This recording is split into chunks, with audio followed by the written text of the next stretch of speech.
Hello students, welcome back. देखिए students, हम लोग पढ़ रहे थे अपना सीएमए फाइनल लॉ का एक बहुत ही इंपॉर्टेंट चैप्टर बच्चों, जिसका नाम है इंश्योरेंस एक्ट 1938। एंड स्टूडेंट्स, इसकी ऑलरेडी हमने एक क्लास पढ़ ली है बच्चों। उस क्लास के अंदर देखिए हम लोगों ने पढ़ा था कि आखिर इंश्योरेंस का मीनिंग क्या होता है और इंश्योरेंस की कॉन्स्टिट्यूशनल वैल्यू क्या है। इंडियन कॉन्स्टिट्यूशन के हिसाब से इंश्योरेंस पर कौन प्रोविजंस बना सकता है, लॉ बना सकता है, रूल्स रेगुलेशंस बना सकता है। और ये सब चीजें बच्चों, मैंने आपको एक कहानी सुनाकर समझाई थी, कालीन भैया और मकबूल, इन दोनों के बीच की एक कहानी थी। उससे हमने समझा आखिर इंश्योरेंस क्या होता है, इंश्योरेंस की कॉन्स्टिट्यूशनल वैल्यू क्या होती है, उसकी हिस्ट्री के बारे में हमने पढ़ा, कितने टाइप के इंश्योरेंस होते हैं ये भी हमने पढ़ा। और हमने पढ़ लिया था कि नेशनलाइजेशन कब कब हुआ and FDI in insurance sector, कि 2015 से पहले ऑटोमेटिक रूट से 26% of equity of Indian insurance company allowed था। बट 2015 में जो अमेंडमेंट एक्ट आया उससे 26% को बढ़ाकर 49 तक कर दिया गया। हालांकि ये पॉइंट दोबारा भी पढ़ेंगे। तो स्टूडेंट्स, अपनी फर्स्ट क्लास, जो पहली क्लास हमारी हो चुकी है इस चैप्टर की, उसके अंदर हम लोग यहां तक पढ़ चुके हैं बच्चों। अब हम आगे कंटिन्यू करते हैं। अब जो हमारा नेक्स्ट टॉपिक है स्टूडेंट्स, देखिए हमको पता है बच्चों की इंश्योरेंस एक्ट 1938 के अंदर आया। ये जो इंश्योरेंस एक्ट हम पढ़ रहे हैं स्टूडेंट्स, ये 1938 1938 के अंदर आया था। पर बच्चों आपको पता है कि टाइम टू टाइम जैसे जैसे डेवलपमेंट होता है एक देश की इकोनॉमी की, उसकी सोसाइटी की, है ना, प्रोग्रेस होती है, उसी तरह से हमारे जो लॉज होते हैं, रूल्स रेगुलेशंस होती हैं, वो टाइम टू टाइम अपडेट होती रहती है, चेंज होती रहती है। उसी तरह से जो इंश्योरेंस एक्ट 1938 में आया था स्टूडेंट्स, उसमें अमेंडमेंट आए। उससे पहले भी बहुत सारे अमेंडमेंट आ चुके थे, पर 2015 के अंदर, 2015 के अंदर इंश्योरेंस एक्ट में बहुत सारे एंड बहुत सॉरी 2015 के अंदर इंश्योरेंस एक्ट के अंदर बहुत सारे एंड बहुत इंपॉर्टेंट अमेंडमेंट्स आए थे। तो स्टूडेंट्स, अब हम लोग ये देखेंगे कि 2015 के अंदर कौन कौन से अमेंडमेंट्स आए थे और वो कितने ज्यादा इंपॉर्टेंट थे। हम लोगों को ये बात अब समझनी। देखिए, इंश्योरेंस लॉ अमेंडमेंट एक्ट 2015 के अंदर जब आया, जिसने इंश्योरेंस एक्ट 1938 के अंदर चेंज किया, जनरल इंश्योरेंस बिजनेस जो चल रहा था उसके अंदर चेंज किया, और इरडा एक्ट के अंदर, मतलब बहुत सारे एक्ट के प्रोविजंस में अमेंडमेंट लाया। ये एक 2015 में जो अमेंडमेंट आया था, स्टूडेंट्स हमको ये देखना है कि ये जो 2015 में अमेंडमेंट आए थे इंश्योरेंस से रिलेटेड, वो क्या क्या थे। हमें वो सभी अमेंडमेंट्स पढ़ने हैं। बहुत सारे अमेंडमेंट्स आए थे बच्चों, हमें समझना है कि आखिर वो अमेंडमेंट्स थे क्या। क्लियर है ये चीज? उससे पहले मैं आपको एक चीज और बता देता हूं, एमसीक्यू के अंदर 1 मार्क का क्वेश्चन आ सकता है कि ये जो इंश्योरेंस लॉज अमेंडमेंट एक्ट 2015 आया था, एक्चुअली में ये बैकडेट लॉ था। बैकडेट लॉ का मतलब क्या है कि हम इसको बोल तो रहे हैं इंश्योरेंस लॉज अमेंडमेंट एक्ट 2015, 2015 बोल तो हम ये रहे हैं, लेकिन बच्चों एक्चुअली में जो ये एक्ट है, ये 2014 के अंदर ही एनफोर्स हो गया था। इसीलिए हम बोलते हैं कि ये बैक डेट पर आया था। अब स्टूडेंट कंफ्यूज हो जाता है, बोले सर ऐसे कैसे पॉसिबल है कि कोई एक्ट, कोई रूल्स रेगुलेशन 2014 के अंदर एनफोर्स हो चुके हैं, लागू हो चुके हैं, लेकिन हम उसको बोल रहे हैं इंश्योरेंस लॉज अमेंडमेंट एक्ट 2015। अरे भाई, जब एक्ट आता है ना, उससे पहले रूल्स रेगुलेशंस ये आ जाते हैं। तो ये 2014 में रूल्स रेगुलेशंस आ चुके थे और वो वहां पे इंट्रोड्यूस हो गए थे। 2015 में ये एक्ट पास हुआ है ना, लेकिन ये बैक डेट का एक्ट है और ये 2014 के अंदर ही स्टार्ट हो गया।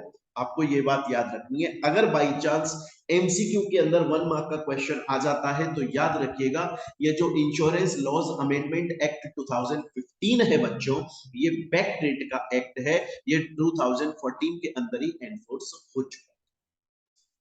स्टूडेंट बोलता है सर यहां तक की बात मैं आपकी समझ गया, अब मुझे ये बता दो ये जो 2015 में इंश्योरेंस अमेंडमेंट एक्ट आया था सर, आखिर इसके अंदर क्या क्या अमेंडमेंट्स आए थे, मुझे ये समझाओ सर अच्छे से। तो ये मैं बता देता हूं बच्चों। देखिए, सबसे पहली बात जो मैंने आपको बताया था कि एफडीआई इंश्योरेंस के अंदर, इंश्योरेंस सेक्टर में एफडीआई ऑटोमेटिक रूट में कितना अलाउड था पहले, 26% ऑफ इक्विटी। लेकिन 2015 का जो अमेंडमेंट आया उसकी वजह से एफडीआई ऑटोमेटिक रूट के थ्रू कितना हो गया था, 49% तक हो गया। क्लियर है स्टूडेंट्स, ये हो गया आपका फर्स्ट पॉइंट। अब आ जाता है सेकंड पॉइंट। बच्चों पहले पेनल्टीज क्या थी, देखो इंश्योरेंस सेक्टर के अंदर अब इंश्योरेंस जो कंपनीज हैं, इंश्योरेंस के जो एजेंट हैं जो कंपनीज के लिए काम कर, बहुत बार वो लोग फ्रॉड भी कर देते हैं, बहुत बार वो लॉ को फुलफिल नहीं करते, बहुत गलत काम कर देते हैं, उसकी वजह से उनके ऊपर पेनल्टी लगती है। लेकिन ये जो अमेंडमेंट एक्ट आया 2015 में, इससे पहले जो पेनल्टी थी वो मैक्सिमम 1 करोड़ रुपए तक की पेनल्टी। तो इंश्योरेंस कंपनीज बहुत बड़ी बड़ी कंपनीज होती थी, बहुत लंबी चौड़ी उनकी कमाई थी, वो कंपनीज फ्रॉड भी कर लेती थी और पेनल्टी देने को भी तैयार हो जाती थी, क्योंकि पेनल्टी मैक्सिमम 1 करोड़ तक की हो सकती थी। इसलिए वो बोलते थे यार हमने तो फ्रॉड करके कमाए हैं बहुत सारे करोड़ रुपए, अगर 1 करोड़ रुपए तक की पेनल्टी हमें पे करनी पड़ रही है तो क्या टेंशन है, फिर भी हमने फ्रॉड करके बहुत पैसा कमाया।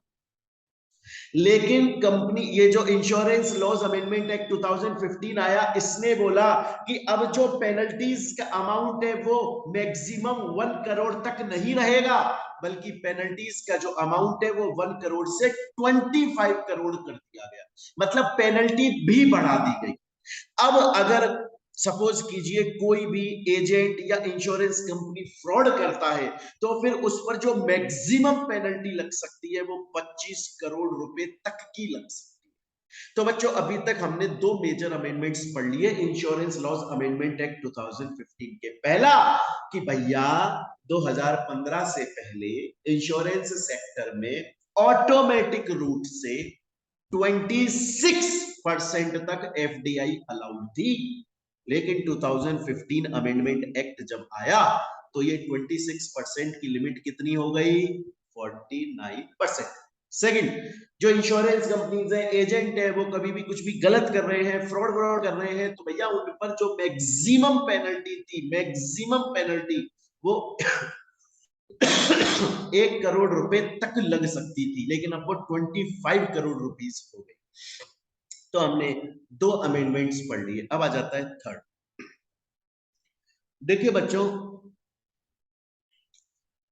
जब भी आप जाओगे ना, जैसे अभी एग्जांपल देता हूं मैं आपको, हमारी ना एक स्कूटी है, तो इलेक्ट्रिक स्कूटी है, उसका एक्सीड अभी कुछ टाइम पहले मार्च में हमने परचेज करी थी उसको, और उसका 2 महीने बाद एक्सीडेंट हो गया। सपोज कीजिए मई के अंदर उसका एक्सीडेंट हो गया, तो वो हमने इंश्योरेंस कवर के अंदर आती थी वो, तो वो हमने सही होने के लिए भेजी। आपको पता है ऐसा नहीं होता है कि बस उसको डायरेक्ट भेज दो और सब हो जाता है, नहीं, पहले सर्वेयर आता है, सर्वेयर चेक करता है कि सच में ही एक्सीडेंट हुआ था, कहीं जानबूझ के तो नहीं तोड़ दी इन्होंने। पहले वो चेक करता है हाँ जी इंश्योरेंस हुआ था, फिर उसके बाद में वो लिस्ट बनाता है कि इसमें क्या क्या चेंजेस होंगे, क्या क्या पार्ट्स नए डलेंगे, क्या क्या पार्ट्स पुराने डलेंगे। तो कहने का मतलब है कि जो इंश्योरेंस डिपार्टमेंट होता है ना, इंश्योरेंस सेक्टर, जब कोई भी पर्सन इंश्योरेंस ले रहा है तो सिर्फ उसमें इंश्योरेंस कंपनी ही अकेली नहीं होती है कि इंश्योरेंस कंपनी और सामने वाली पार्टी बस, बल्कि उसमें सर्वेयर भी होता है, एजेंट भी होते हैं, बहुत सारे लोग होते हैं। जब आप किसी चीज का इंश्योरेंस क्लेम करते हो तो ऐसा नहीं होता डायरेक्ट इंश्योरेंस कंपनी आपको इंश्योरेंस दे रही है, पहले सर्वेयर आएगा, चेक करेगा, फिर वो लिस्ट बनाएगा, ऐसे बहुत सारे लोग इसके, बहुत सारी पार्टीज इसके अंदर इन्वॉल्व होती है। है ना। बहुत बार हम री इंश्योरेंस ले लेते हैं, वो मैं समझाऊंगा अभी री इंश्योरेंस क्या होता है। इंश्योरेंस ब्रोकर मतलब बहुत सारी पार्टीज होती है। अभी तक क्या था, 2015 से पहले, 2015 से पहले जो हमारा इंश्योरेंस एक्ट था, उसके अंदर सिर्फ इंश्योरेंस कंपनीज को रेगुलेट करने के प्रोविजंस थे। जो ब्रोकर्स थे और अदर पार्टीज थी, री इंश्योरर थे, उनको रेगुलेट करने के प्रोविजंस नहीं थे। लेकिन ये जो अमेंडमेंट एक्ट आया, इसने बोला कि अब इस एक्ट के हिसाब से सिर्फ इंश्योरेंस कंपनी ही कंट्रोल नहीं की जाएगी, वो तो की ही जाएगी, उसके लिए तो रूल्स रेगुलेशन बने हैं। उसके अलावा जो सर्वेयर है, असेसर है और इंश्योरेंस ब्रोकर है, थर्ड पार्टी एडमिनिस्ट्रेटर है, कोई भी है, सबको इस एक्ट के अंदर कंट्रोल किया जाएगा, रेगुलेट किया जाएगा, गवर्न किया जाएगा। तो बच्चों अभी तक हमने 3 अमेंडमेंट पढ़ लिए। मेजर अमेंडमेंट पहला जो एफडीआई था वो 26 से 49% हो गया, पेनल्टीज 1 करोड़ से 25 करोड़ रुपए तक की हो गई। और उसके अलावा बच्चों ये जो इंश्योरेंस जितने भी इंश्योरेंस की अदर पार्टीज थी उनको भी कंट्रोल करने की पावर आ गई। नेक्स्ट, डिफाइन किया गया हेल्थ इंश्योरेंस बिजनेस। बच्चों इसमें हेल्थ इंश्योरेंस बिजनेस को अच्छे से ध्यान रखिएगा। क्या होता है, बहुत सारी कंपनीज, फैक्ट्रीज, इनके अंदर बहुत सारे लोग काम करते हैं। जैसे बड़ी बड़ी फैक्ट्रियां होती है ना, अमूल की फैक्ट्री, टाटा की फैक्ट्री, रिलायंस की फैक्ट्री, ऐसे करते हैं। तो ना मोबाइल मोबाइल के अंदर काम कर रही है, बड़ी बड़ी फैक्ट्रीज के अंदर बहुत सारे एम्प्लॉइज काम कर रहे होते हैं। तो कंपनीज उनकी हेल्थ का इंश्योरेंस करवाती है, हम उसे बोलते हैं हेल्थ इंश्योरेंस बिजनेस, मतलब बिजनेस के सेंस में उनका इंश्योरेंस कराया। तो ये हेल्थ इंश्योरेंस बिजनेस जो टर्म है वो बहुत टाइम से चली हुई आ रही है, पर हमेशा ना ये लड़ाई चलती थी, एक एक प्रॉब्लम चलती थी कि कोई अगर एम्प्लॉय उस फैक्ट्री की प्रीमाइसेस के अंदर काम कर रहा है और उसके चोट लग गई, तो क्या वो इंश्योरेंस कवर में आता है। अगर मान लीजिए वो प्रीमाइस के बाहर काम कर रहा था और तब उसके चोट लग गई, क्या वो इंश्योरेंस कवर में आता है। मान लीजिए वो ट्रेवल कर रहा था कंपनी के काम से, फैक्ट्री के काम से, तब उसके चोट लग गई, क्या वो इंश्योरेंस कवर में। डिफाइन नहीं था, बस ये टर्म दे दी गई थी हेल्थ इंश्योरेंस बिजनेस। और जो बिजनेसेस थे, जो कंपनीज हैं, जो फैक्ट्रीज हैं, वो अपने एम्प्लॉइज का इंश्योरेंस करवा रही थी। कल को उनकी कुछ प्रॉब्लम होती, तबीयत तबीयत खराब होती है, समथिंग कुछ भी होता, कोई हादसा होता, तो इंश्योरेंस लिया जाता। लेकिन उस वक्त एक बड़ी लंबी लड़ाई चलती। इंश्योरेंस कंपनीज बोलती थी ये जो आपके एम्प्लॉय की लगी है ये इंश्योरेंस कवर में नहीं आता है, हम पैसा नहीं देंगे। कंपनीज बोलती थी आता है, आपको देना पड़ेगा। तो 2015 में इस प्रॉब्लम को हटाया गया और डिफाइन किया गया आखिर हेल्थ इंश्योरेंस बिजनेस में क्या क्या कवर होगा। उसमें बोला गया अगर कोई एम्प्लॉय कंपनी के काम से ट्रेवल कर रहा है और उसके लग जाती है, ये हेल्थ इंश्योरेंस बिजनेस में कवर होगा। पर्सनल एक्सीडेंट भी कवर होगा, है ना। तो जो नॉन सीरियस ऐसे लोग थे, जो कंपनीज फ्रॉड कर रही थी या जो फैक्ट्रीज फालतू का इंश्योरेंस ले लेती थी, है ना। फैक्ट्रीज भी सोचती थी, कंपनी सोचते थे कि यार हमारे एम्प्लॉय के ज्यादा तो लगी नहीं है, लेकिन फिर भी इंश्योरेंस के अंदर इसको डाल देते, हमारा पैसा बच जाएगा। तो जो नॉन सीरियस लोग थे, जो फ्रॉड करना चाह रहे थे, उनको कंट्रोल करने के लिए हेल्थ इंश्योरेंस बिजनेस को डिफाइन किया गया। तो बच्चों हम लोगों ने अभी तक 4 मेजर अमेंडमेंट्स पढ़ लिए। एक तो पढ़ लिया जो एफडीआई था वो 26% से 49 हो गया, पेनल्टी 1 करोड़ से 25 करोड़ हो गई। इंश्योरेंस के अंदर जो अदर पार्टीज है, third party insurance broker, surveyor, loss insurer, assessor, ये जब जो है उनको कंट्रोल करने का काम आ गया, इनके ऊपर अथॉरिटी आ गई। और उसके अलावा जो हेल्थ इंश्योरेंस बिजनेस है उसको भी डिफाइन कर दिया गया। इसके बाद में नेक्स्ट आ जाता है बच्चों, बड़ी ध्यान से एग्जाम्पल देकर फिफ्थ पॉइंट समझाऊंगा। सपोज कीजिए एक कंपनी है, इंश्योरेंस कंपनी, और सपोज कीजिए एक पर्सन है अक्षय कुमार, इन्होंने अपना इंश्योरेंस करवाया। अब अक्षय कुमार तो भाई बड़े आदमी है बहुत, उनका इंश्योरेंस तो बहुत ज्यादा अमाउंट का होगा, क्योंकि उनके ऊपर तो कितने सारे लोग डिपेंडेंट है ना, कमाई कितनी करते हैं वो। सपोज करो उन्होंने 500 करोड़ का अपना इंश्योरेंस कवर लिया कि कल को उनको कुछ हो जाए तो 500 करोड़ रुपए उनके घर वालों को, उनके बच्चों को, माता पिता, पत्नी, इनको मिल जाए। अब ये जो इंश्योरेंस कंपनी है ये बोली कि यार 500 करोड़ का इंश्योरेंस है भाई, कल को सच में अक्षय कुमार को कुछ हो गया तो यार हमें तो 500 करोड़ रुपए देने पड़ जाएंगे। भाई हमें तो 500 करोड़ रुपए देने पड़ जाएंगे। तो ये जो इंश्योरेंस कंपनी है, ये इंश्योरेंस कंपनी एक दूसरी इंश्योरेंस कंपनी के पास में गई और उस दूसरी इंश्योरेंस कंपनी के पास में जाकर बोली कि देखो अक्षय कुमार जी 500 करोड़ रुपए का इंश्योरेंस करवा रहे हैं हमारे से, हम आपके पास में आए हैं कि आप इस इंश्योरेंस का कुछ पार्ट हमसे इंश्योर कर लो। जैसे सपोज कीजिए अक्षय कुमार हर महीने हमको 1 लाख रुपया कंपनसेशन देंगे, तुम एक काम करो 500 करोड़ में से 100 करोड़ तुम इंश्योर कर दो, बचा हुआ 400 करोड़ हम अक्षय कुमार को इंश्योर कर देंगे। मतलब कल को अगर अक्षय कुमार को सच में कुछ हुआ तो 400 करोड़ तो हम दे देंगे इनके घर वालों को, 100 करोड़ रुपए तुम दे देना इनके घर वालों को। इसे री इंश्योरेंस बोलते हैं।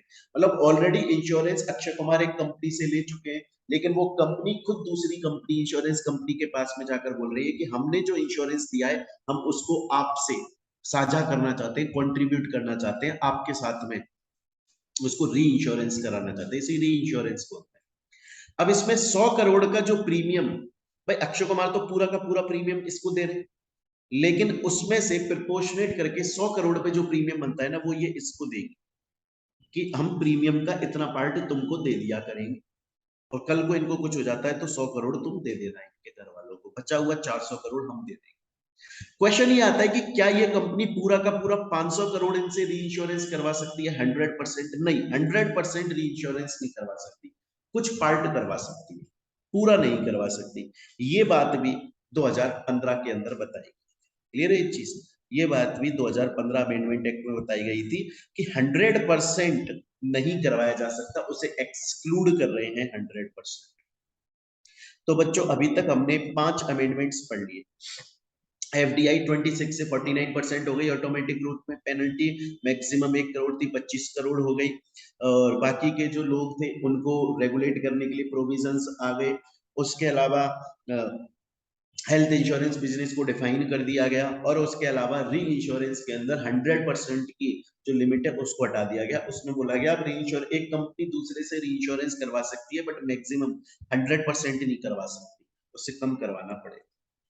इसके बाद में नेक्स्ट जो LIC थी, GIC थी, आपको मैंने बताया था कि इनको नेशनलाइज कर दिया गया था, मतलब इनका सरकारीकरण कर दिया गया था, ये सरकारी कंपनीज बन गई, है ना। इनके ऊपर अभी तक रूल्स रेगुलेशन कौन बना रहा था? खुद सरकार बना रही थी, गवर्नमेंट बना रही थी। लेकिन 2015 के बाद से इनको SRO डिक्लेयर कर दिया गया, सेल्फ रेगुलेटरी ऑर्गेनाइजेशन। देखिए दो टाइप की गवर्नमेंट कंपनीज होती है, एक वो गवर्नमेंट कंपनी होती है जिसके रूल्स रेगुलेशंस खुद गवर्नमेंट बनाती है, और कुछ वो गवर्नमेंट कंपनीज होती हैं जिनके रूल्स रेगुलेशंस वो खुद बनाती है, उनको सेल्फ रेगुलेटरी ऑर्गेनाइजेशन, नाम सुनिए अच्छे से, सेल्फ रेगुलेटरी ऑर्गेनाइजेशन, मतलब ऐसे ऑर्गेनाइजेशन जो खुद को रेगुलेट करते हैं उन्हें सेल्फ रेगुलेटरी ऑर्गेनाइजेशन बोला जाता है। तो कुछ तो ऐसी पॉलिसीज होती हैं जिनको गवर्नमेंट रेगुलेट करती है, और कुछ ऐसी पॉलिसीज, मतलब कुछ ऐसे ऑर्गेनाइजेशन होते हैं जिनके लिए रूल्स रेगुलेशन गवर्नमेंट बनाता है, और कुछ ऐसे रूल्स रेगुलेशंस होते हैं जिनको रेगुलेट करने के लिए उन्हें SRO डिक्लेयर कर देते हैं, वो खुद के रूल्स रेगुलेशंस बनाते हैं, सेल्फ रेगुलेटरी ऑर्गेनाइजेशन। इसके बाद में नेक्स्ट आता है लास्ट एक और अमेंडमेंट कि जो IRDA आई है ना, इंश्योरेंस का ये जो डिपार्टमेंट है, authority of India, insurance regulatory authority development of India, है ना। ये जो IRDA आई है इसके अगेंस्ट में अपील कहां पर लग जाएगी? सेट के पास में अपील लग जाएगी। भाई जैसे कंपनी लॉ में भी हमने पढ़ा था कि अगर कंपनी ने कोई ऑर्डर पास किया उसके अगेंस्ट में आपको जाना है NCLT के पास में चले जाओ। सेबी के अंदर भी पढ़ा था कि सेबी के ऑर्डर से अग्रीव्ड हो तो सिक्योरिटीज अपीलेट ट्राइब्यूनल के पास चली जाओ। उसी तरह से इरडा के अगेंस्ट में अगर आप हो तो फिर उस इसके ऑर्डर से अगर आप अपील लगाना चाहते हो तो सेट के पास में अपील लगा सकते हो। तो मेरे ख्याल से यहां तक आपको समझ में आया बच्चों। यहां तक हमने जो 2015 जो अमेंडमेंट एक्ट है उसमें जो अमेंडमेंट्स आए थे वो हमने पढ़ लिए हैं। अब चलते हैं स्टूडेंट्स हम आगे। अब आ जाता है हमारा next topic, principles of insurance law.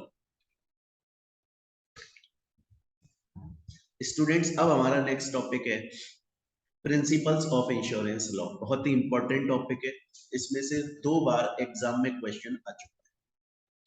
अभी हम लोग ये समझेंगे कि जब इंश्योरेंस हो रहा हो, जब कोई भी पर्सन अपना खुद का लाइफ का या अपने प्रोडक्ट्स का इंश्योरेंस करवा रहा है, मतलब इंश्योरेंस के कॉन्ट्रैक्ट में उतर रहा है, तो उस पर्सन को एंड इंश्योरेंस करने वाली कंपनी को, दोनों को कौन कौन से प्रिंसिपल्स ध्यान में रखने होते हैं। जब भी इंश्योरेंस हो रहा हो तो कुछ प्रिंसिपल्स हैं जो अभी हम पढ़ेंगे, करीबन 8-9 प्रिंसिपल हैं, वो ध्यान में रखने होते हैं। वो सभी प्रिंसिपल्स फॉलो होने चाहिए जिस वक्त इंश्योरेंस हो रहा हो। बड़े ध्यान से देखिएगा बच्चों, एक एक बड़े ध्यान से देखिए। शुरू के 2 प्रिंसिपल्स बच्चों मैं आप लोगों को कहानी के थ्रू समझाना चाहूंगा, ध्यान से देखें। ये कहानी है स्टूडेंट्स चाचा चौधरी एंड शक्तिमान के बीच की। चाचा चौधरी ने एक बार शक्तिमान से पूछा कि यार भैया शक्तिमान, ये बताओ, जब इंश्योरेंस का कॉन्ट्रैक्ट हो रहा होता है, मतलब कोई पर्सन इंश्योरेंस एक्चुअली में ले रहा होता है, तो उसे किन किन बातों का ध्यान रखना होता है। शक्तिमान बोला बहुत सारी बातों का ध्यान रखना पड़ता है, क्योंकि प्रिंसिपल्स जो हैं इंश्योरेंस के वो काफी सारे हैं, बट अभी हम 2 की बात करेंगे। पहला, गुड फेथ। गुड फेथ का मतलब है जो कंपनी इंश्योरेंस कर रही है वो सभी टर्म्स कंडीशंस पहले से बता दे, कुछ भी बात छुपाई नहीं। वो पहले से बता दे कि आपका जो इंश्योरेंस है वो इतने रुपए तक का होगा, आपसे हम हर महीने इतना प्रीमियम का पैसा लेंगे, आपको नुकसान हो गया या आपकी मैच्योर हो गई पॉलिसी तो हम आपको इतना पैसा इन इन शर्तों पर देंगे।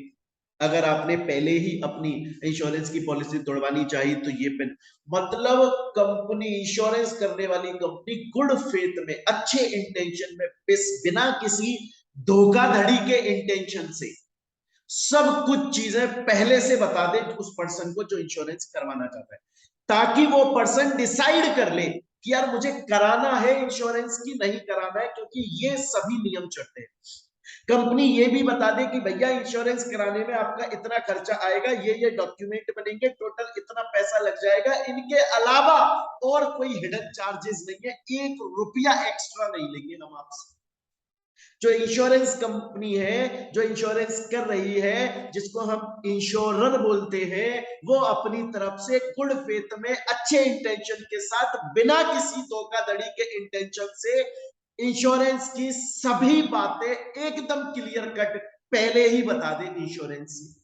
और सेम उसी तरह से जो पर्सन इंश्योरेंस करवा रहा है वो भी सब कुछ पहले से ही बता दे, कोई भी बात छुपाई नहीं जाए, कोई भी बात दबाई नहीं जाए, सप्रेस नहीं करी जाए, झूठ नहीं बोला जाए, गुड फेथ में अच्छे इंटेंशन के साथ, बिना चीटिंग के इंटेंशन से, बिना धोखाधड़ी के इंटेंशन से, सब कुछ चीजें पहले से क्लियर हो जानी चाहिए, बाद में कोई झूठ नहीं निकलना चाहिए। इसे बोला जाता है गुड फेथ। देखिए, जो कॉन्ट्रैक्ट होता है इंश्योरेंस का, उसे लीगल भाषा में उबेरी में फिडेई के नाम से जानते हैं। बच्चों, ये 1 मार्क का क्वेश्चन बन सकता है एमसीक्यू में, आपको दे दिया जाए एग्जाम में, उबेरी में फिडेई का एक्चुअल मीनिंग क्या होता है, आपको लिखना है contract of utmost good faith. मतलब जब भी कॉन्ट्रैक्ट किया जा रहा है अच्छे इंटेंशन से किया जाएगा, इसलिए नहीं किया जाएगा कि मुझे सामने वाले को फंसाना है, उससे पैसे निकलवाने हैं, चीटिंग फ्रॉड करना है, नहीं। जब भी इंश्योरेंस हो रहा हो, इंश्योरेंस का कॉन्ट्रैक्ट हो रहा हो, तो प्रिंसिपल जो है इंश्योरेंस लॉ का, उसका ये फंडामेंटल प्रिंसिपल है कि दोनों पार्टीज, जो इंश्योरेंस करवा रही है और जो इंश्योरेंस कर रही है, वो सब कुछ बातें एक दूसरे को पहले से क्लियर कर रहे हैं, वो आपस में कोई भी फ्रॉड करना नहीं चाहते हैं। दोनों पार्टीज ने सभी मटेरियल फैक्ट्स, सच्चाई पहले से एक दूसरे को बता दी। ऐसा नहीं हो कि इंश्योरेंस करने से पहले जो बातें बताई गई थी वो इंश्योरेंस होने के बाद में झूठी साबित हो जाए। फॉर एग्जाम्पल, मैं गया एक इंश्योरेंस कंपनी, रिलायंस कंपनी के पास गया या एलआईसी के पास में जाकर बोला मेरी लाइफ का इंश्योरेंस कर दो, बताओ कितने रुपए तक का कर दोगे। और मुझे कितना प्रीमियम देना पड़ेगा। LIC ने बोला कि साहब आपका हम 50 करोड़ रुपए तक का लाइफ इंश्योरेंस कर देंगे, आपकी कमाई को देखते हुए 50 करोड़ तक का हो जाएगा, आपको इतना प्रीमियम हर महीने देना पड़ेगा। अभी इंश्योरेंस करवाओगे तो 10,000 रुपए आपके खर्च होंगे, इसके अलावा कोई और खर्चा नहीं। मैंने LIC से बोला ठीक है मेरा इंश्योरेंस करो, उन्होंने 10,000 रुपए अभी मेरे से ले लिए इंश्योरेंस करने के, फिर बोले 2,000 रुपए और लगेंगे भाई साहब, आपके कुछ स्टाम्प पेपर और बनेंगे। मैं बोला कि यार ये तो एटमोस्ट गुड फेथ रहा ही नहीं। पहले आपसे मैंने क्लियरली पूछा था कोई हिडन चार्ज तो नहीं है, कोई फालतू का चार्ज तो नहीं है, कोई भी टैक्स कुछ भी सिंगल 1 रुपया भी है तो पहले से मुझे क्लियर कर दो। आपने बोला सिर्फ 10,000 लगेंगे, अब आप 2,000 एक्स्ट्रा मांग रहे हो, ये तो गलत है। या ऐसे मैं बोल दूं कि मैं LIC के पास में गया, मैंने पूछा कि साहब मेरी लाइफ का इंश्योरेंस कर दो, उन्होंने बोला मोहित बंसल जी आपकी कमाई को देखते हुए 50 करोड़ रुपए तक का आपकी लाइफ का इंश्योरेंस हो जाएगा। मुझे लगा कम है यार, तो मैंने क्या करा, अपनी इनकम झूठ मूठ ऊपर नीचे कर दी, बढ़ा दी। उन्होंने बोला हाँ जी अब तो आपका 100 करोड़ तक का हो जाएगा, लेकिन वो गुड फेथ नहीं रहा ना, वो धोखाधड़ी है, ऐसा नहीं होना चाहिए। क्लियर है ये चीज यहां तक? तो यही बात इसमें लिखी हुई है। एक प्रिंसिपल जो है इंश्योरेंस लॉ का, सबसे पहला फंडामेंटल बेसिक प्रिंसिपल है कि अटमोस्ट गुड फेथ, दोनों पार्टी सही से सब कुछ पता कर रही। तो चाचा चौधरी ने जब शक्तिमान से पूछा कि शक्तिमान भैया ये इंश्योरेंस के प्रिंसिपल्स बता दो, तो शक्तिमान ने पहला तो बता दिया गुड फेथ, और फिर दूसरा बताने लगा इंश्योरेबल इंटरेस्ट। इंश्योरेबल इंटरेस्ट का मतलब क्या होता है? इंश्योरेंस सिर्फ और सिर्फ मॉनेटरी कंपनसेशन के लिए करवाया जाता है। इंश्योरेंस सिर्फ और सिर्फ मॉनेटरी कंपनसेशन, पैसा धन दौलत रोकड़े के लिए करवाया जाता है। एग्जाम्पल के तौर पर आज सपोज कीजिएगा कि राजू श्रीवास्तव, आपने सुना होगा इनका नाम, ये बहुत बड़े कॉमेडियन थे, अब नहीं रहे। सपोज कीजिए राजू श्रीवास्तव जी ने अपना लाइफ इंश्योरेंस करवाया हुआ था। अब इंश्योरेंस कंपनी वाले जो हैं वो इसका पैसा इनको दें, डेथ हो गई ना तो इनके घर वालों को पैसा दिया जाए, पैसा मनी दी जाए, मनी। ऐसा नहीं है कि इंश्योरेंस वाले जो है वो यहाँ पर पहुंचे और इनके घर वालों को बोलने लगे कोई बात नहीं, मेंटल उनको ट्रीटमेंट देने लगे, मानसिक सांत्वना देने लगे। घर वाले बोलेंगे यहाँ से भागो, तुम पैसा दो भाई। इंश्योरेंस इंश्योरेबल इंटरेस्ट पैसे के लिए होता है।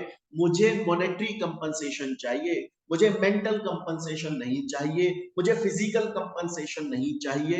इंश्योरेंस में मुझे पैसा चाहिए, पैसा चाहिए, पैसा चाहिए। इवन एक पर्सन अगर किसी दूसरे का इंश्योरेंस करवा रहा है, आज मैं खुद का इंश्योरेंस करवा रहा हूं, ठीक है, अगर मैं किसी और का इंश्योरेंस करवा रहा हूं तो मैं उसी का ही इंश्योरेंस करवा सकता हूं जो मेरे इंश्योरेबल इंटरेस्ट में, जिसकी वजह से मेरी कमाई हो सकती है या हो रही है या हो सकती है, और उसके नहीं रहने से मुझे मॉनेटरी लॉस हो रहा है। एग्जाम्पल के तौर पे मैं अपने पापा, अपने मम्मी, अपने भाई, अपने बहन, अपनी वाइफ, अपने घर में फैमिली मेंबर्स का इंश्योरेंस करवा सकता हूं, पड़ोसी का नहीं करवा सकता। मेरा भाई मुझको कमा के देगा, अगर वो नहीं रहा तो मुझे मॉनेटरी लॉस हो रहा है, पैसे का लॉस हो रहा है। अगर मेरा पड़ोसी नहीं रहा तो मेरा थोड़ी ना मॉनेटरी लॉस हो रहा है, वो उसके घर वालों का हो रहा है। तो एक पर्सन अपना इंश्योरेंस करवा सकता है, अपने प्रोडक्ट्स का, सामान का इंश्योरेंस करवा सकता है जिसके ना रहने की वजह से उसको मॉनेटरी लॉस हो रहा है। इंश्योरेंस हमेशा पैसे के लिए करवाया जाता है। आप उसी व्यक्ति, उसी इंसान का या उसी प्रोडक्ट का इंश्योरेंस करवा सकते हो जिसके ना रहने से आपको नुकसान होगा, आपको पैसे का नुकसान होगा, उसका इंश्योरेंस करवा सकते हो। इंश्योरेंस सिर्फ और सिर्फ इंश्योरेबल इंटरेस्ट के लिए करवाया जाता है। देखिए ये लिखा हुआ है यहां पर कि जब भी आप इंश्योरेंस करवाओगे इंश्योरेबल इंटरेस्ट एग्जिस्ट होना जरूरी होता है। जो बंदा इंश्योरेंस पॉलिसी ले रहा है उसका जिसकी लाइफ का वो इंश्योरेंस करवा रहा है, खुद का या अपने घर वालों का, उससे इंटरेस्ट होना चाहिए, या जिस प्रॉपर्टी का वो इंश्योरेंस करवा रहा है उससे उसका इंटरेस्ट होना चाहिए। मतलब अगर वो बंदे की लाइफ नहीं रही या वो प्रॉपर्टी नहीं रही, वो गुड्स नहीं रहे, तो इसका मतलब है कि उसका लॉस होगा। अगर ऐसा नहीं है, अगर आप अपने पड़ोसी का इंश्योरेंस करवा रहे, ऐसे तो आज मैं अमिताभ बच्चन जी का इंश्योरेंस करवा दूं। अमिताभ बच्चन साहब तो बहुत बड़े इंसान है, उनका तो कोई 100 करोड़ से ऊपर का इंश्योरेंस होना चाहिए, शायद 200 300 400 500 करोड़ का इंश्योरेंस होना चाहिए। ऐसे तो मैं अमिताभ बच्चन साहब का करा दूं, कल को उनको कुछ हो जाए, मुझे थोड़ी ना पैसा मिल जाएगा। क्योंकि उनके ना रहने से मेरे ऊपर पैसे से कोई फर्क नहीं पड़ रहा है, वो मुझे कमा के नहीं दे रहे, उनसे उनके घर वालों को फर्क पड़ता है। इंश्योरेंस सिर्फ और सिर्फ इंश्योरेबल इंटरेस्ट के लिए करा जाता है। मैं मेरे सामान का इंश्योरेंस, मेरे प्रोडक्ट्स का इंश्योरेंस करवा सकता हूँ, किसी और के प्रोडक्ट का इंश्योरेंस नहीं करवा सकता। देखिए लिखा हुआ है, आप उस चीज का इंश्योरेंस करवा सकते हो जिसके डैमेज हो जाने की वजह से, चाहे से वो किसी की लाइफ है, चाहे से कोई प्रॉपर्टी है, डैमेज हो जाने की वजह से आप पिक्यूनरी लॉस, आप पैसे का लॉस सफर करोगे, मतलब आपका उससे इंश्योरेबल इंटरेस्ट है, आप उसका इंश्योरेंस करवा सकते हो। अगर कोई चीज डैमेज हो रही है या कोई मर रहा है, किसी की लाइफ खत्म हो रही है, उससे आपका पिक्यूनरी लॉस नहीं हो रहा है, आप उसका इंश्योरेंस नहीं करवा सकते, आपका इंश्योरेबल इंटरेस्ट नहीं बनता। क्लियर है चीज? तो बच्चों यहां तक की बात आपको समझ में आ रही है। एक इंपॉर्टेंट बात जो आपको, बाकी सब पॉइंट्स यहां तक सेम है, इंपॉर्टेंट पॉइंट आपको याद रखना है, इस पे 1 मार्क क्वेश्चन बन सकता है। जब हम लाइफ का या पर्सनल एक्सीडेंट का इंश्योरेंस करवाते हैं, तो उस केस में इंश्योरेबल इंटरेस्ट उस वक्त प्रेजेंट होना जरूरी है जिस वक्त हम इंश्योरेंस की पॉलिसी लें। लेकिन अगर हम फायर का या मोटर एक्सीडेंट इंश्योरेंस करवाते, तो इंश्योरेबल इंटरेस्ट दोनों टाइम प्रेजेंट होना चाहिए, जिस वक्त हम इंश्योरेंस की पॉलिसी ले रहे हैं और जिस वक्त वो एक्सीडेंट हुआ। याद रखिएगा, लाइफ का या पर्सनल इंश्योरेंस, जैसे फॉर एग्जांपल सपोज कीजिए आज मेरा भाई है और अभी हम साथ में रहते हैं, तो मैंने उनकी लाइफ का इंश्योरेंस करवा दिया, तो इस वक्त मेरे और उनके बीच में इंश्योरेबल इंटरेस्ट है जिस वक्त मैं इंश्योरेंस की पॉलिसी ले रहा हूँ। और मैंने वो पॉलिसी 10 साल 20 साल के लिए ली, अब उनकी शादी हो गई, वो दूसरे घर में रहने लग गए, तो अब वो अपनी कमाई का पैसा अपने यहाँ पर खर्च कर रहे हैं। अब इंश्योरेबल इंटरेस्ट नहीं हमारे और उसके बीच में, मेरे और मेरे भाई के बीच में कोई प्रॉब्लम नहीं है। जब आप लाइफ का या पर्सनल एक्सीडेंट का इंश्योरेंस करवा रहे हैं, तो इंश्योरेबल इंटरेस्ट उस वक्त प्रेजेंट होना चाहिए जिस वक्त आप इंश्योरेंस की पॉलिसी ले रहे हैं, ना कि जिस वक्त आप उसे इंप्लीमेंट कर रहे हैं, जिस वक्त उसकी डेथ वेथ हो गई। लेकिन जो मोटर का या फायर का इंश्योरेंस है, उसमें इंश्योरेबल इंटरेस्ट दोनों टाइम प्रेजेंट होना जरूरी है, जिस टाइम आप इंश्योरेंस की पॉलिसी ले रहे हो एंड जिस टाइम पर एक्चुअली में एक्सीडेंट हुआ है। क्लियर है ये चीज? लेकिन मरीन इंश्योरेंस के केस में, मरीन इंश्योरेंस के केस में ये टोटली डिफरेंट होता है, उसमें इंश्योरेबल इंटरेस्ट किसी भी वक्त प्रेजेंट होने की जरूरत नहीं होती है, चाहे से आप पॉलिसी ले रहे, मतलब किसी भी वक्त नहीं, सॉरी, उस वक्त जरूरी होती है जब एक्सीडेंट हुआ है, लेकिन जब पॉलिसी ले रहे हो उस वक्त इंश्योरेबल इंटरेस्ट नहीं है तो कोई प्रॉब्लम नहीं, याद रखिएगा। तो बच्चों ये 3 पॉइंट आपको याद रखने, इन पे 1 मार्क का क्वेश्चन बन सकता है। और देखिए क्वेश्चन जून 2017 में आया भी है, 4 मार्क का क्वेश्चन आया हुआ है जून 2017 में, और डायरेक्टली पूछा गया था इंश्योरेबल इंटरेस्ट जो है उसका मीनिंग क्या होता है, तो आपको ये सब पॉइंट्स लिख के आए। तो स्टूडेंट्स अभी तक हमने इस कहानी से इंश्योरेंस के 2 प्रिंसिपल्स पढ़ लिए, एक तो गुड फेथ और दूसरा पढ़ लिया इंश्योरेबल इंटरेस्ट। अब हम आ जाते हैं अपने 3rd नंबर के प्रिंसिपल पे, इसको भी मैं कहानी से समझा देता हूं। देखिए आपको दिखाई दे रहा है लाइफ इंश्योरेंस कॉर्पोरेशन, ये इंश्योरेंस कंपनी है, और यहां पर आपको दिखाई दे रहे हैं चंपक लाल गड़ा, जेठालाल के पिताजी, चंपक चाचा। इन्होंने बोला कि मैं अपनी लाइफ का इंश्योरेंस करवाऊंगा, एलआईसी के पास चले गए। एलआईसी वालों ने इनसे पूछा कि चाचा जी अभी आपका इंश्योरेंस हुआ नहीं है, अभी हम कर रहे हैं, तो हम उन बीमारियों का इंश्योरेंस आपकी लाइफ में करेंगे, अब आप जो हमसे इंश्योरेंस ले रहे हो उसके बाद में जो आपकी डिजीज होंगी, बीमारियां होंगी, हम उनके लिए इंश्योरेंस दे देंगे। अगर अभी से पहले ऑलरेडी आपकी कोई बीमारी है तो हमें बता दो, हम उसका इंश्योरेंस आपको नहीं देंगे। पूछा गया चाचा जी से क्या कोई बीमारी है, क्योंकि जब भी आप अपनी लाइफ का इंश्योरेंस लेते हैं ना, तो आपको जो बीमारी पहले से है उसका वो इंश्योरेंस नहीं देते, बल्कि जो अब इंश्योरेंस के बाद में बीमारी नहीं हो रही है उनका वो इंश्योरेंस देते।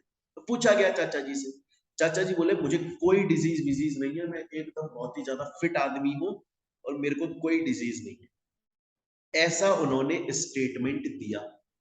लेकिन पता चला कि उनको डायबिटीज है। और देखो, डायबिटीज एक ऐसी बीमारी है जिसकी वजह से बहुत सारी बीमारियां होती है। तो जिसको डायबिटीज होता है ना, अगर ये बात पहले से आप नहीं बता रहे हो तो LIC जो भी कोई आपकी लाइफ का इंश्योरेंस कर रहा है, वो पहले से पूछता है कि है कि नहीं है, क्योंकि फिर वो पॉलिसी अलग बनती है। लेकिन चंपक चाचा जी ने मिस रिप्रेजेंटेशन कर दिया, झूठा स्टेटमेंट दे दिया, झूठ बोल दिया। ये मिस रिप्रेजेंटेशन है, ऐसा नहीं होना चाहिए। तो चाचा जी कौन है? चाचा जी पॉलिसी होल्डर है, जो पॉलिसी को होल्ड कर रहे हैं, इंश्योरेंस की पॉलिसी। और उन्होंने क्या किया है? उन्होंने एक मटेरियल फैक्ट को छुपाया है, सप्रेस किया है। देखिए, हम कब बोलते हैं कि इंश्योरेंस के अंदर मिस रिप्रेजेंटेशन हुआ है? जब पॉलिसी होल्डर जो है वो मटेरियल फैक्ट को सप्रेस करता है। ये दोनों पॉइंट मिलकर बोलते हैं। पहला पॉइंट बोलता है कि मटेरियल फैक्ट को सप्रेस किया गया है, और सप्रेस करने वाला पॉलिसी होल्डर, जिसकी वजह से सामने वाली पार्टी को लॉस हो रहा है। तो ये मिस रिप्रेजेंटेशन है और ऐसा नहीं होना चाहिए। ऐसा हमारे इंश्योरेंस लॉ का प्रिंसिपल बोलता है। तो हमने 3 पढ़ लिया। बच्चों, ये मिस रिप्रेजेंटेशन कहीं हद तक आपको गुड फेथ से मिलता हुआ लगेगा, पर आपको अलग लिखना है इसको। तो अभी तक हमने 3 प्रिंसिपल पढ़ लिया इंश्योरेंस लॉ के। एक तो पढ़ लिया गुड फेथ, एक दूसरा हमने पढ़ लिया बच्चों आप लोगों के लिए इंश्योरेबल इंटरेस्ट, और एक तीसरा बच्चों हमने पढ़ लिया मिस रिप्रेजेंटेशन। आगे चलो, नेक्स्ट आता है प्रिंसिपल ऑफ इंडेमनिटी। हालांकि मैं आपको बता दूं CMA स्टूडेंट्स, आपके मॉड्यूल के अंदर principal of indemnity and principle of subrogation एक ही में दिया हुआ है, जबकि एक्चुअली में इंडेमनिटी का मतलब अलग होता है, सब्रोगेशन का मतलब अलग होता है। मैं आपको कंप्लीट क्लियर करके पढ़ाऊंगा, यहाँ पर कोई कंफ्यूजन नहीं रहेगा, ना ही हम गलत पढ़ाएंगे, एकदम सही। CMA मॉड्यूल में थोड़ा सा गलत दिया। सबसे पहली बात आती है प्रिंसिपल ऑफ इंडेमनिटी का मतलब क्या होता है। आपको इतना सारा कुछ नहीं पढ़ना पड़ेगा, अगर आप मेरा एक स्टेटमेंट सुन लेते हो तो ये पूरा 1 सेकंड में आपको समझ में आ जाए। जब आप जनरल इंश्योरेंस लेते हो, मैं लाइफ इंश्योरेंस की बात नहीं कर रहा हूं, मैं जनरल इंश्योरेंस की बात कर रहा हूं। जब आप जनरल इंश्योरेंस लेते हो तो उसके अंदर मैंने पहले भी बताया था, आपको इंश्योरेंस, आपको लॉस हुआ है तो कितना इंश्योरेंस का पैसा मिलता है? जितना आपको लॉस हुआ है उतना, ना कि आपने जो मैक्सिमम लिमिट इंश्योरेंस की ली हुई है। एग्जांपल के तौर पर, जेठालाल ने अपने प्रोडक्ट गोडाउन के अंदर बहुत सारे AC, कूलर, टीवी, फ्रिज रखे हुए हैं। उसने 5 करोड़ रुपए का इंश्योरेंस लिया, उसके गोडाउन में आग लग गई, उसमें 1 करोड़ का माल जल गया, तो इंश्योरेंस कंपनी उसको कितना पैसा देगी? जितना उसका लॉस हुआ है, ना कि जितने का उसने इंश्योरेंस लिया है। ये मैं जनरल इंश्योरेंस में, लाइफ इंश्योरेंस की बात ही नहीं कर, समझ रहे? तो प्रिंसिपल ऑफ इंडेमनिटी ये बोलता है कि जब आप इंश्योरेंस करते हो, वो इसलिए करते हो कि आपका जो लॉस हुआ है आप उसे कंपनसेट करवा सको। मतलब इंश्योरेंस कंपनी आपको उस स्टेज पर लाकर खड़ा कर दे कि आपका लॉस हुआ ही नहीं। मतलब इंश्योरेंस कंपनी जेठालाल को 1 करोड़ रुपए दे दे, तो जेठालाल को लगे कि यार मेरा लॉस हुआ ही नहीं है, क्योंकि मेरा 1 करोड़ का लॉस हुआ था, इंश्योरेंस कंपनी ने मुझे 1 करोड़ रुपए कंपनसेट कर दिया, मतलब मेरा लॉस हुआ ही नहीं। इंश्योरेंस प्रॉफिट कमाने का पैसा नहीं है कि आपका लॉस तो हुआ 1 करोड़ का, आप इंश्योरेंस कंपनी से 5 करोड़ ले रहे हो, नहीं। तो प्रिंसिपल ऑफ इंडेमनिटी सीधी सपट क्लियर बात करता है कि जनरल इंश्योरेंस के केस में, जिसमें आपने गुड्स या प्रोडक्ट्स, कार्गोस का, मरीन का इंश्योरेंस करवाया हुआ है, उसमें आपको इंश्योरेंस का कितना पैसा मिलेगा, जितना आपका लॉस हुआ है उतना मिलेगा, उससे ज्यादा नहीं मिलेगा। इंश्योरेंस कंपनी आपको उस स्टेज पर लाकर खड़ा कर देगी जहां पर आपको ये फील होगा कि मेरा लॉस ही नहीं हुआ है, क्योंकि जितना लॉस हुआ उतना इंश्योरेंस कंपनी आपको कंपनसेट कर देगी। इस पूरे इतने सारे पॉइंट्स में बार बार यही बात लिखी। तो अभी तक हमने 4 पॉइंट पढ़ लिए, 4 प्रिंसिपल्स पढ़ लिए बच्चे इंश्योरेंस से रिलेटेड। स्टूडेंट्स एक तो हम लोगों ने पढ़ लिया एक तो हम लोगों ने पढ़ लिया गुड फेथ, एक हमने पढ़ लिया इंश्योरेबल इंटरेस्ट, एक हमने पढ़ लिया मिस रिप्रेजेंटेशन, एंड स्टूडेंट एक हमने पढ़ लिया प्रिंसिपल ऑफ इंडेमनिटी। अब चलते हैं आगे। नेक्स्ट आता है प्रिंसिपल ऑफ सबरोगेशन। अब प्रिंसिपल ऑफ सबरोगेशन इसका मतलब क्या होता है, बड़े ध्यान से समझिए। सपोज कीजिए जॉन अब्राहम के पास में एक बाइक है, वो बाइक चोरी हो गई, उस पर इंश्योरेंस लिया हुआ था उसने, तो उसको इंश्योरेंस का पैसा मिल गया।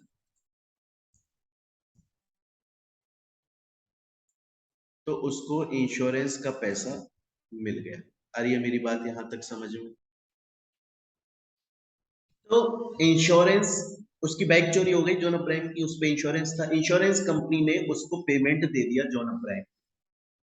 अब हुआ क्या, जो बाइक चोरी हुई थी, स्टोल हुई थी, चोरी हो गई थी उसकी, वो बाइक दोबारा से मिल गई। तो अब क्वेश्चन ये आता है कि ये जो बाइक चोरी हुई बाइक, जिसका इंश्योरेंस का amount already insurance company John Abraham को वापस कर चुकी है, आखिर उसका पैसा किसको मिलेगा, या वो बाइक जो है अब वो किसके पास जाएगी? प्रिंसिपल ऑफ सबरोगेशन बोलता है कि अगर कोई ऐसी प्रॉपर्टी जो डैमेज हो गई थी या फिर चोरी हो गई थी और उसका पैसा इंश्योरेंस कंपनी इंश्योर्ड को ऑलरेडी दे चुकी है, लेकिन अब वो प्रॉपर्टी या वो बाइक या समथिंग वो वापस आ जाता है, तो वो इंश्योरेंस कंपनी का होगा, ना कि उस पर्सन का होगा। अब ये जो बाइक दोबारा से मिली है, ये बाइक जॉन अब्राहम के पास में नहीं जाएगी, इंश्योर्ड पर्सन के पास में नहीं जाएगी, बल्कि ये इंश्योरर के पास में, इंश्योरेंस कंपनी के पास में जाएगी। इंश्योरेंस कंपनी इस बाइक को सेल आउट करेगी और इससे जो अमाउंट रियलाइज होगा वो इंश्योरेंस कंपनी के पास में रहेगा, क्योंकि इसका जो पैसा बनता था वो insurance company already insured person को दे चुकी है। अब इस प्रॉपर्टी से, इस बाइक से उस इंश्योर्ड पर्सन का अधिकार, राइट खत्म हो चुका है। अब अगर कल को ये प्रॉपर्टी दोबारा से फाउंड हो जाती है, मिल जाती है, तो इंश्योरेंस कंपनी इस प्रॉपर्टी को बेचेगी और अपना पैसा रियलाइज कर लेगी। ये प्रिंसिपल ऑफ सबरोगेशन। देखिए लिखा भी है कि अगर कोई बाइक या प्रॉपर्टी डैमेज हो जाती है या चोरी हो जाती है और इंश्योरर कंपनसेशन पे कर देता है और वो प्रॉपर्टी दोबारा से मिल जाती है, तो वो जो प्रॉपर्टी है वो इंश्योरर की होगी ना कि इंश्योर्ड पर्सन। तो बच्चे अभी तक हम लोगों ने 5 पॉइंट पढ़ लिए प्रिंसिपल ऑफ इंश्योरेंस। एक तो हमने पढ़ लिया गुड फेथ, एक हमने पढ़ लिया इंश्योरेबल इंटरेस्ट, एक हमने पढ़ लिया मिस रिप्रेजेंटेशन, एक हमने पढ़ लिया प्रिंसिपल ऑफ इंडेमनिटी, और एक हमने पढ़ लिया प्रिंसिपल ऑफ सबरोगेशन। अब चलते हैं स्टूडेंट्स आगे, और नेक्स्ट हमारा प्रिंसिपल आ जाता है प्रिंसिपल ऑफ कंट्रीब्यूशन। क्वेश्चन आता है प्रिंसिपल ऑफ कंट्रीब्यूशन क्या है, बड़े ध्यान से सुनिएगा, एग्जांपल से समझाऊंगा। ये आपको यहां पर दिखाई दे रही है, ये है देवसेना। कौन है? बाहुबली मूवी देखी है आप लोगों ने? बाहुबली मूवी के अंदर देवसेना थी, तो ये है देवसेना, और पीछे जो आपको दिखाई दे रहा है ये इनकी प्रॉपर्टी है। देवसेना ने अपनी प्रॉपर्टी का इंश्योरेंस करवाया। किससे करवाया? एक तो जनरल इंश्योरेंस कंपनी से करवाया, इस आईसीआई से करवाया, और रिलायंस कंपनी, इन दोनों से करवाया। 20 लाख का इंश्योरेंस तो इससे करवाया गया आईसीआई से, और 20 लाख का इंश्योरेंस रिलायंस से करवाया गया। तो टोटल 40 लाख रुपए का इंश्योरेंस करवा लिया देवसेना ने अपनी प्रॉपर्टी का। अब हुआ क्या कि देवसेना की प्रॉपर्टी बाय फायर डैमेज हो गई। और कितना डैमेज हुआ? 20 लाख का डैमेज हुआ। तो रिलायंस कंपनी ने 20 लाख रुपए, तो देवसेना ने रिलायंस कंपनी के पास में गई, बोली कि मैंने अपनी प्रॉपर्टी की आपसे इंश्योरेंस करवाई हुई थी 20 लाख रुपए की, मेरी प्रॉपर्टी जल गई है और उसका 20 लाख रुपए का नुकसान हो गया है, तो आप उसकी भरपाई कर दो। तो रिलायंस कंपनी ने देवसेना को 20 लाख रुपए पे कर दिए। लेकिन रिलायंस को ध्यान आया कि इस प्रॉपर्टी का इंश्योरेंस सिर्फ मैंने अकेले ने नहीं किया था, बल्कि आईसीआईसीआई ने भी किया था। तो रिलायंस पहुंच गई इसके पास, बोली मैंने 20 लाख रुपए कंपनसेशन के तौर पर देवसेना की प्रॉपर्टी के लिए दिए हैं, लेकिन हम दोनों को इसे कंट्रीब्यूट करना पड़ेगा, तो 10 लाख रुपए तुम मुझे दे दो। तो जो टोटल 20 लाख रुपए इंश्योरेंस के यहां गए हैं, उसमें से 10 लैक्स का मैंने पेमेंट कर दिया एंड रिमेनिंग 10 लैक्स का पेमेंट आपने कर। Getting my point students? It means कि अगर दो इंश्योरर हैं या दो से ज्यादा इंश्योरर हैं और एक इंश्योरेंस कंपनी पेमेंट कर रही है, तो वो दूसरी वाली इंश्योरेंस कंपनी से कंट्रीब्यूशन ले। तो बच्चों अभी तक हमने प्रिंसिपल ऑफ इंश्योरेंस के अंदर 6 पॉइंट पढ़ लिए। आगे चलते हैं। नेक्स्ट आता है principle of proximate cause. Most important principle है, क्वेश्चन ऑलरेडी आ चुका है इसके ऊपर। ये देखिए जून 2019 में इसके ऊपर क्वेश्चन आया था, वो मैं समझाऊंगा अभी आपको, बहुत ध्यान से पढ़िए। प्रिंसिपल ऑफ प्रॉक्सिमेट कॉज, इसका मतलब क्या होता है? पहले जो मैं बोलूं वो समझिए, फिर मैं एग्जांपल से भी समझाऊंगा आपको इस बार।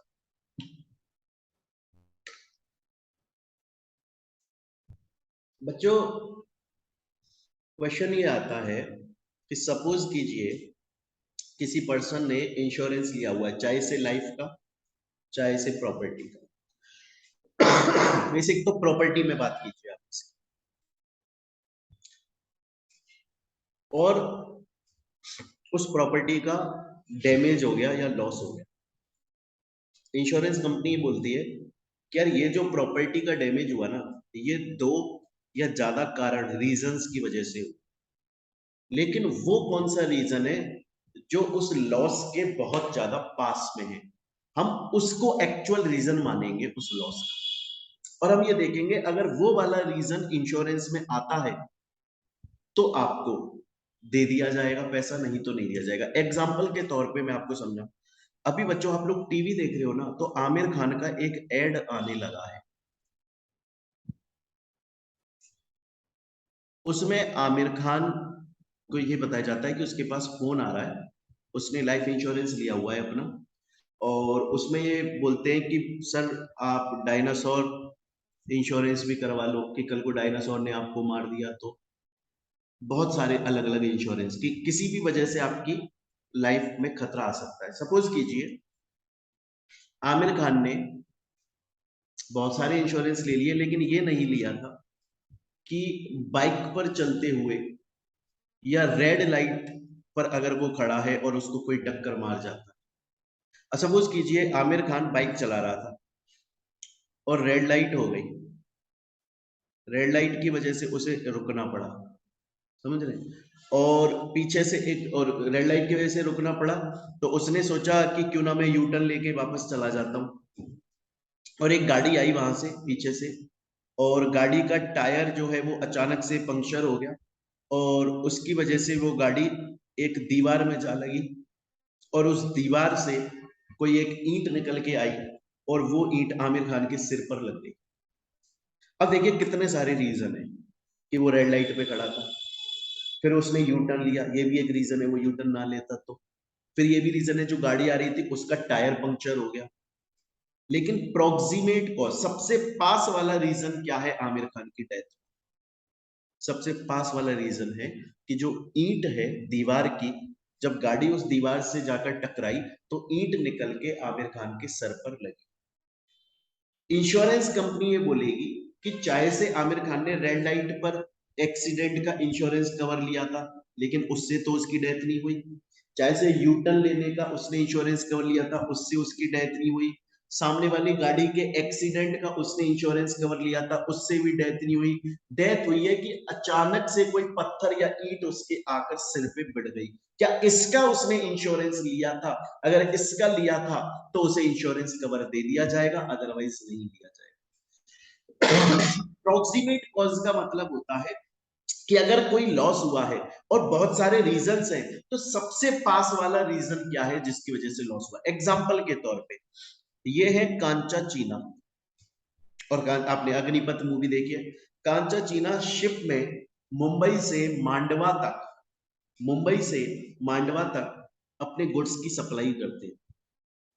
अब उन्होंने शिप के अंदर सी वाटर का इंश्योरेंस लिया हुआ है कि शिप में अगर पानी आ जाता है समुद्र का और उनके गुड्स खराब हो जाते हैं तो उनको इंश्योरेंस मिलेगा।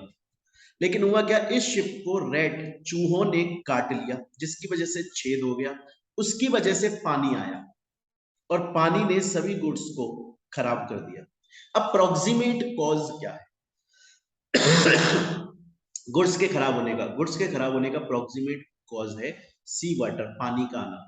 हालांकि पहले चूहों ने उसको काटा जिसकी वजह से छेद हुआ और उसकी वजह से पानी आया, लेकिन प्रोक्सीमेट कॉज क्या है? क्या चूहों का काटना प्रोक्सीमेट कॉज है? नहीं, जो नियर रीजन है, पानी आना, सी वाटर आया, वो पास वाला कॉज है, जो सबसे नियर कॉज है, नियर कारण है। अगर कांचा चीना ने उस सी वाटर का इंश्योरेंस लिया है तो इसको कंपनसेशन मिल जाए।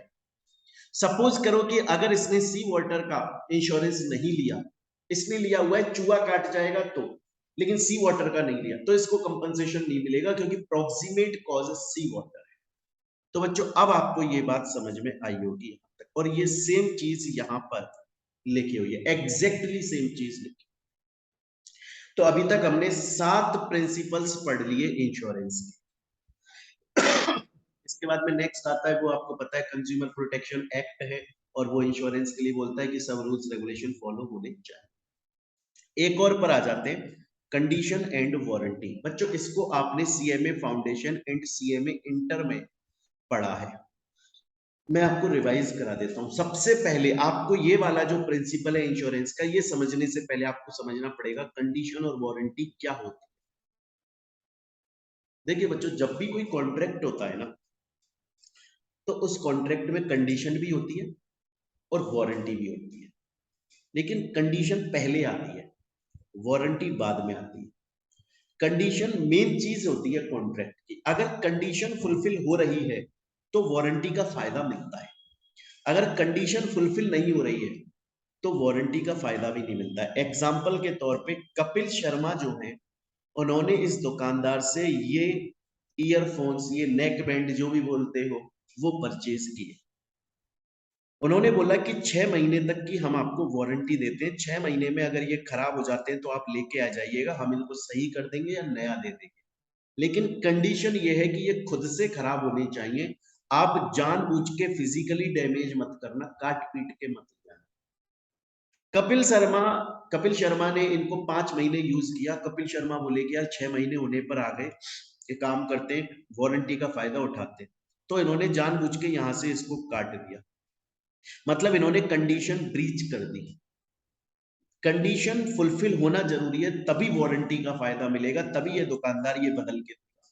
तो अब अगर ईयरफोन्स टेक्निकल इश्यू की वजह से नहीं चल रहे होते तो कोई प्रॉब्लम नहीं थी, लेकिन अगर इन्होंने जानबूझ के तोड़ा है तो कंडीशन ब्रीच हो चुकी है, इन्हें वारंटी का फायदा नहीं मिलेगा। देखिए सपोज कीजिए पहला केस और ये दूसरा केस, एक तो कपिल ने फिजिकली डैमेज करा, मतलब कंडीशन फुलफिल नहीं करी, वारंटी का फायदा नहीं मिलेगा, ये वापस नहीं देगा। सपोज कीजिए कि अपने आप चलना बंद हो गई ये ईयरफोन, इन्होंने फिजिकली डैमेज नहीं किया, तो कंडीशन इन्होंने फुलफिल करी, वारंटी का फायदा भी मिलेगा। एक और एग्जांपल दें, जॉन अब्राहम जो है, उन्होंने हीरो होंडा की या हीरो कंपनी की ये मोटरसाइकिल खरीदी, तो हीरो कंपनी बोली कि हम आपको 4 सर्विस फ्री देंगे, ये वारंटी हो गई।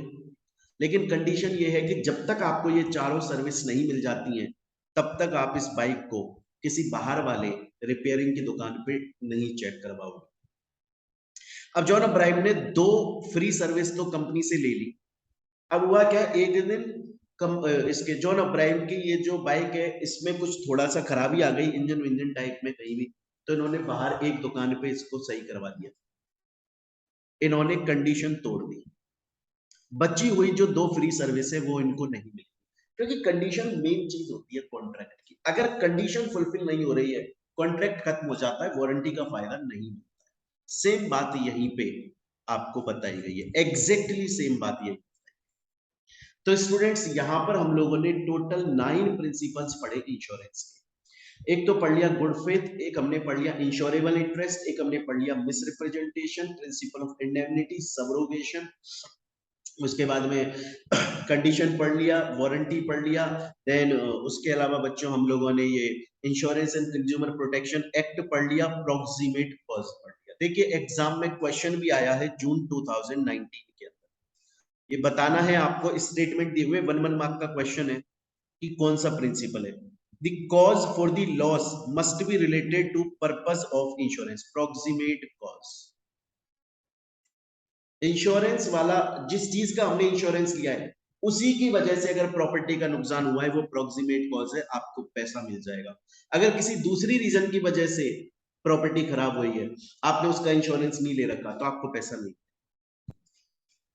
इसके बाद में नेक्स्ट एक और आया है कि इंश्योर्ड जो है, जो बंदे ने इंश्योरेंस लिया हुआ है, वो प्रॉफिट नहीं कमाएगा बल्कि जो लॉस हुआ है उसको रिकवर करेगा। ये प्रिंसिपल ऑफ इंडेमनिटी है, मैंने आपको समझाया था। और सेम स्टेटमेंट मैंने यहाँ पे लिख के बताया कि इंश्योरेंस प्रॉफिट कमाने के लिए नहीं होता, लॉस रिकवर करने के लिए होता है। सेम क्वेश्चन एग्जाम में 2 मार्क के क्वेश्चन आए। तो बच्चों यहां तक हम लोगों ने इंश्योरेंस के अंदर एक तो कंपनी जो इंश्योरेंस लॉज अमेंडमेंट एक्ट आया था 2015 में वो पढ़ लिया कंप्लीट। उसके अलावा प्रिंसिपल्स ऑफ इंश्योरेंस पढ़ लिए। स्कैनर हमने साथ में सॉल्व कर लिया है, जो क्वेश्चंस इससे आए हुए हैं। मैं दोबारा से बोल दूं बच्चों, लेटेस्ट स्कैनर को फॉलो करते हुए चल रहे हैं हम। लेटेस्ट स्कैनर 2022 जून तक, इससे पहले जो एग्जाम हो चुके हैं वहां तक जो जो क्वेश्चन आ चुके हैं वो सब हम देख रहे हैं। अब इस चैप्टर से आए ही अभी तक 3, अभी तक जितने हमने टॉपिक पढ़े हैं उसमें से 3 क्वेश्चंस आए हैं, वो तीनों की तीनों में सॉल्व करवा चुका हूं। मैं दोबारा बोल दूं, हमको कहां से फॉलो करना है स्कैनर, 2017 जून से फॉलो करना है 2022 जून तक। सर इससे पहले वाला क्यों फॉलो नहीं करना है, क्योंकि दूसरा कोर्स चला करता था, 2016 में कोर्स चेंज हो गया।